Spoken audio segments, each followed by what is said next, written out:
안녕하세요. 먹고 읽고 투자하라입니다. 비트코인이요. 2018년 이후에 다시 한번 붐을 맞이하고 있는데요. 최근에 가격을 보면 그 코로나 이전만 해도 $10,000가 되지 않았던 비트코인의 가격이 지금 급상승을 해서 최고가가 한 $60,000 가까이까지 갔다가 요새 조금 다시 조정을 받고 있죠. 한 $48,000 선까지 떨어졌는데요. 이 비트코인을 좋게 보는 사람, 그러니까 제가 오늘 소개해드릴 뷰는요, 아크인베스트의 캐시우드의 뷰와 그리고 좋게 보지 않는 사람, 미국 재무장관인 제닛 옐런의 뷰를 소개를 해드리려고 합니다. 비트코인의 가격의 변동성이 굉장히 크기 때문에 저희가 이제 가격만 보고 올랐다고 사고 내렸다고 팔고 뭐 이런 식의 거래를 하기가 쉬운데, 이 비트코인에 어떤 의미가 있어서 사람들이 투자를 하고 있는지 그 펀더멘탈에 가까운 부분을 좀 알아보면 좋을 거라고 생각해서 오늘은 이런 내용을 준비를 해보았습니다. 이건요, 빅 아이디어스 2021 아크 인베스트가 올해 좋을 것이다 라고 생각하고 있는 성장 분야 15가지를 소개를 하고 있는데요. 예를 들어서 딥러닝, 그리고 데이터 센터의 재발명, 버추얼 월드, 전자지갑 등등. 그런데 비트코인에 대해서 이 5장과 6장을 할애해서 이야기를 하고 있습니다. 오늘은 그 내용을 좀 소개를 해드리려고 해요. 아크인베스트가 비트코인을 좋게 보고 있는 이유로는요, 먼저 2017년에서 2018년에 비트코인이 한번 가격이 급등을 했었는데, 그때는 이제 그 하이프에 가까웠다는 거죠. 대중들이 막 몰려들어서 어떤 가치에 대한 고찰이라든지 그런 그 깊은 생각 없이 그냥 막 샀다는 거예요. 그래서 가격이 올라갔지만 지금 투자를 하고 있는 사람들은 좀 더 장기적인 시각에서 비트코인을 자산에 편입을 하려는 그런 투자자들이 많다. 그렇기 때문에 이 비트코인 가격의 움직임과 최근에 일어났던 이 일을 정리해둔 이게 차트인데요. 예를 들어서 기업들이 사고 있다는 거예요. 마이크로 스트래티지라는 기업이 비트코인에 투자를 하겠다라고 발표를 해서 화제가 되기도 했었고, 그리고 스퀘어도 자신들의 자산의 1%를 비트코인을 사겠다라고 발표를 하기도 했었고, 그리고 페이팔이 그 크립토, 그러니까 암호화폐를 사고 팔 수 있는 그런 거래소 같은 기능을 공개하기도 했죠. 그래서 이제 비트코인 프라이스가 올라가고 있다, 이런 이야기를 하고 있는 거예요. 그래서 이렇게 S&P 500 기업들이 1%씩만, 그러니까 스퀘어처럼 자신들의 자산의 1%씩만 자신들의 현금성 자산의 1%씩만 비트코인을 산다고 해도 지금보다 $40,000가 더 올라갈 수 있다, 이렇게 보고 있는 거죠. 6장에서 소개하고 있는 내용은 더 재미가 있는데요. 지금에 와서는 기관들이 비트코인을 사고 있다는 거예요.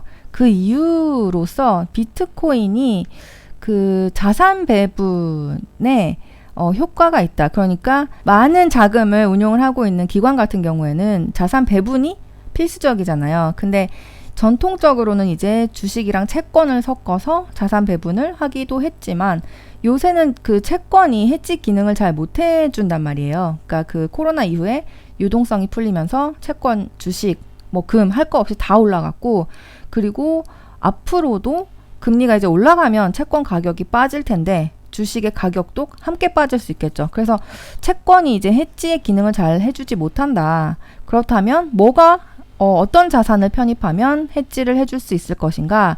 아크는 비트코인이 그 역할을 해줄 수 있다고 믿는 거죠. 지금 비트코인이 다른 전통적인 자산들과 비교해서 어떻게 움직이는가, 그거를 이제 정리를 해 놓은 이 표인데요.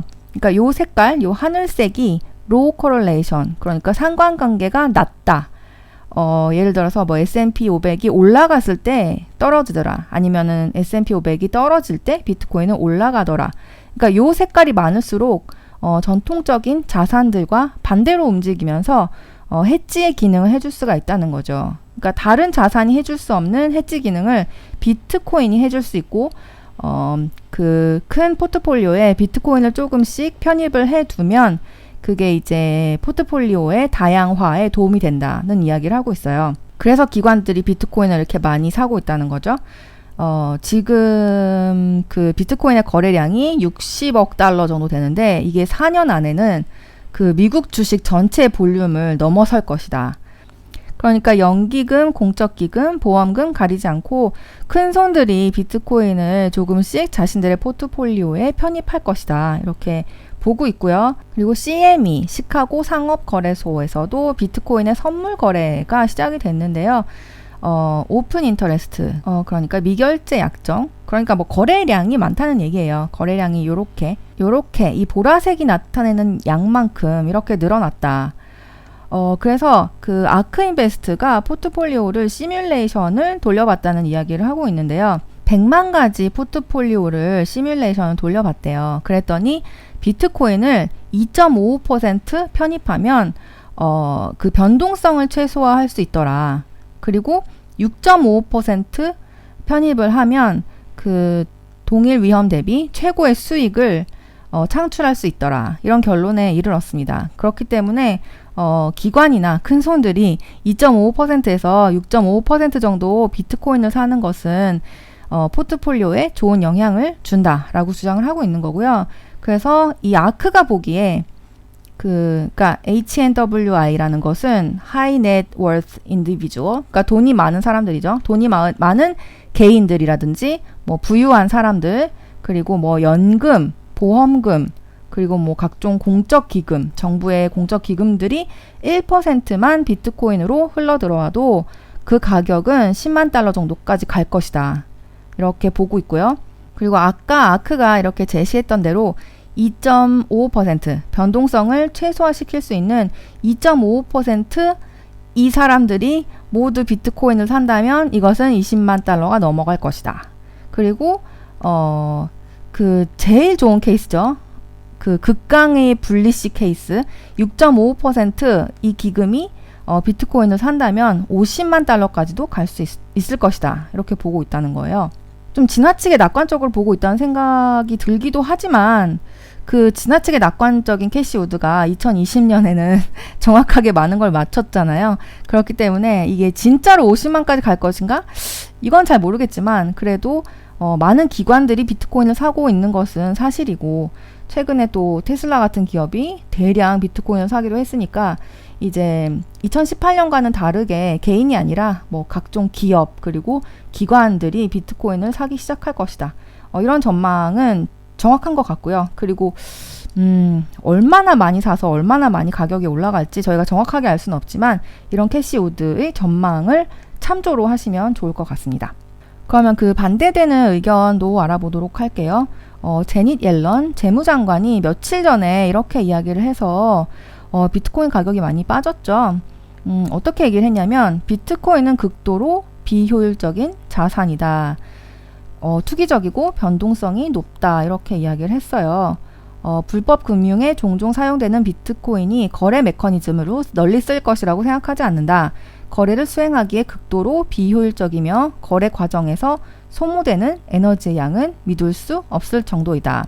그러니까 비트코인을 채굴하려면 전력이 엄청나게 소모가 되고 뭐 제가 채굴해 본 적은 없지만 엄청나게 많은 GPU를 사가지고 이거를 컴퓨터에 장착을 시켜서 하루 종일 돌려가지고 뭐 0.1 비트코인 뭐 이런 식으로 채굴을 하잖아요.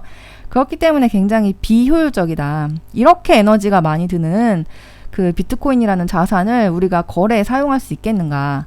그리고 매우 투기적이고 극도로 변동성이 높다. 그래서 거래에 사용하는 화폐로서의 기능을 비트코인이 수행할 수 있을까? 이건 저도 제닛 옐런의 의견에 좀 공감하는 바가 그 어제는 6만 달러 하던 게 오늘은 4만 달러가 되고 또 내일은 5만 달러가 되는 자산을 가지고 이걸 가지고 결제를 하고 싶겠어요?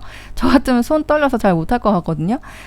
그래서 비트코인이 화폐로서의 가치를 할 수 있을까? 그거는 좀 회의적으로 보는 그 제닛 옐런 같은 사람들도 있고 저도 좀 그게 뭐랄까 일리가 있는 얘기라고 생각을 해요.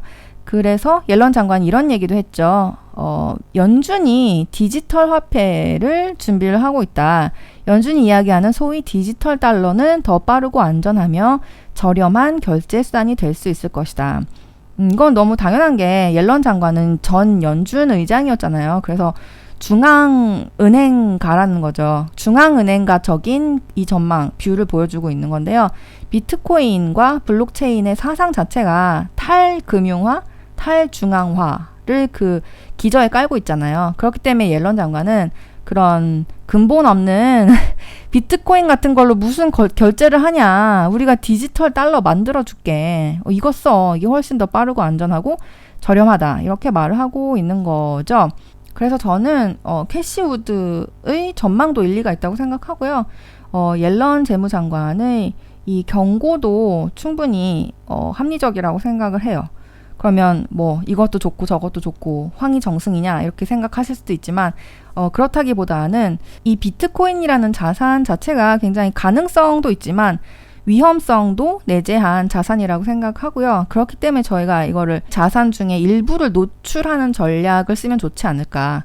그러니까 예측을 한다면 가즈아 하면서 전 재산을 털어넣겠지만 그게 아니고 조금만 노출을 하는 것으로 이 비트코인이 올라갈 가능성에 대해서 그 가능성에 대비할 수 있는 포지션을 구축을 해두는 거죠. 그래서 뭐 아크가 제시를 했듯이 한 1%에서 2.5% 정도까지는 포트폴리오에 비트코인을 편입을 해두어도 좋지 않을까 하는 생각을 하고 있습니다. 그리고 제닛 옐런이 이야기를 했듯이 비트코인이 달러의 패권을 빼앗아서 화폐가 될 수 있을까? 저는 이것은 좀 회의적으로 생각을 해요. 하지만 어떤 희소 자산으로서의 역할은 앞으로 할 수 있을 것 같고요. 그러니까 뭐 예술품 같은 거죠. 금이나 다이아몬드, 귀금속 같이 희소한 자원이기 때문에 사람들이 갖고 싶어하는 그런 가치를 가진 그런 어떤 자산으로서 가격이 앞으로도 좀 더 올라갈 수 있지 않을까 하는 생각을 해봅니다. 그래서요, 이미 비트코인에 직접 투자를 하고 계시는 분들도 계시겠지만 저 같은 경우는 좀 간접 투자를 권해드리고 싶어요. 예를 들어서 비트코인을 산 기업에 투자를 하는 방식, 아까 이야기를 해드렸듯이 뭐 스퀘어 같은 기업에 투자를 하시면 그 스퀘어는 이제 비트코인만 열심히 사고 있는 회사가 아니고 그 비트코인을 거래하는 것으로 수수료를 받고 또 다른 비즈니스도 많이 하고 있잖아요. 예를 들어서 소상공인들의 결제 서비스, 뭐 포스 기능을 제공한다든지 여러 가지 사업을 지금 튼실하게 하고 있기 때문에 이런 기업을 사시면 비트코인이 올라가면 스퀘어의 주가도 올라가요. 이런 식으로 비트코인의 수혜를 받을 수 있으면서도 이 회사의 비즈니스 성장에 결실도 나눠 먹을 수 있는 그런 회사에 투자하시면 어떨까 하는 생각을 해봅니다. 그리고 또 ETF로서는 그 아크 W라는 ETF가 비트코인을 일부 편입하고 있으니까요. 그런 ETF에 투자하시는 것도 괜찮지 않을까 하는 생각을 해봅니다. 이렇게 오늘은요, 비트코인에 대한 상반되는 뷰, 제닛 옐런의 뷰와 그리고 캐시우드의 뷰, 그리고 그 가운데쯤에 있는 저의 전망, 그리고 투자를 하려면 뭐 직접 투자보다는 회사에 투자하는 간접 투자 방식 아니면 뭐 ETF 투자가 좋지 않을까 하는 이야기를 드려봤습니다. 그러면요, 다음 시간에 또 다른 컨텐츠로 만나요. 좋은 하루 되세요. 안녕.